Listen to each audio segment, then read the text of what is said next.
A mother and a boyfriend are behind bars in connection to the death of a child last year. On the 25th of November 2023, authorities responded to a home in the 900 block of East Limberlost Drive in Tucson, Arizona, where they found an 11-year-old boy deceased. Investigators said the child suffered from numerous medical conditions and he was completely dependent on the care from his guardians. The victim lived in the residence with his mother, 33-year-old Ariel Lee Horn, and her boyfriend, 29-year-old Charles Jackson McLennan Jr., as well as 3 other siblings. For months the case remained open as an unknown death, as investigators worked to develop reports and conduct additional interviews. An autopsy revealed that the 11-year-old boy sustained extensive lesions throughout his lower body and developed sepsis.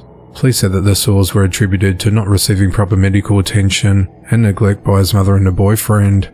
On the 8th of November, a nurse at the victim's school noticed excoriated spots on the boy's skin and notified the child's mother that the boy would require a doctor's note before he could return to school. The boy missed several doctor's appointments, and investigators said his last appointment was months before. Ariel told investigators that she did not check the boy's sores, but claimed that Charles told her that the lesions were getting better. Authorities said that the boy spent extensive periods of time without being moved or adjusted, creating an environment for bacteria to grow and skin to break down. Investigators also discovered evidence of fentanyl use in the premises. On the 1st of May, Ariel and Charles were arrested and charged with child abuse and first-degree murder, while booked into the Pima County Jail on $1 million bonds. The investigation into the matter continues. Authorities have identified a 39-year-old man who's wanted by police for attacking and raping a woman. The incident occurred at around 5 a.m. on Wednesday the 1st of May, near East 152nd Street and 3rd Avenue in the Bronx, New York. The New York Police Department released surveillance footage and images of the man in hopes of identifying him. The footage showed the attacker walking up behind the 45-year-old victim, wrapping a belt around her neck and pulling her to the ground, causing her to lose consciousness. He then drags the victim's limp body between 2 cars and glances around before he proceeds to sexually assault her. The victim was taken to New York City Health and Hospital's Lincoln in a stable condition. The suspect was seen wearing white sweatpants, a blue Gap sweatshirt and a white do-rag, similar to the material covering the rapist's face, which shows the attacker had cropped hair. He also had a backpack and was thought to be about 5'9" tall. Upon further investigation, authorities announced on Friday the 10th of May that they have identified the suspect as 39-year-old Kashan Parks. During a press conference, Chief of Detectives Joseph Kenny said that Kashan and the victim knew each other and that a potential prostitution arrangement may have led to the incident. They were with each other early in the evening, and there may have been a promise of sex for money.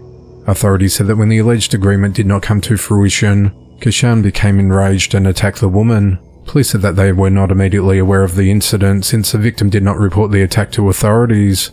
It wasn't until the woman was arrested for petty larceny that authorities learned of the incident. Police said that the victim managed to identify the attacker due to his distinctive gaps in his teeth.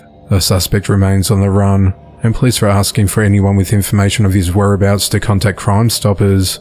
The investigation into the matter continues.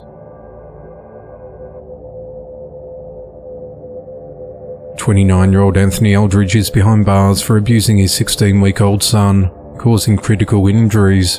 At 7:05 a.m. on Friday the 3rd of May, authorities responded to a home in the 2700 block of Daytona Avenue in Lake Havasu City, Arizona, on reports of a baby not breathing. Police and paramedics tended to the child, who regained consciousness at the scene, and was transported to Havasu Regional Medical Center. The extent of the child's injuries was so severe that it required flight life to Las Vegas, Nevada for more specialized care. Lake Havasu City police detectives consulted with doctors, who determined that the infant suffered from shaken baby syndrome, resulting in significant and permanent brain trauma. The infant remains intubated and under the care of medical specialists in Las Vegas, Nevada. At 11:45 a.m. on Tuesday the 7th of May, the child's father, 29-year-old Anthony Eldridge, was arrested and charged with 1 count of child abuse and 2 counts of aggravated assault. Anthony remains at the Mojave County Detention Center on a $100,000 cash-only bond. The investigation into the matter continues.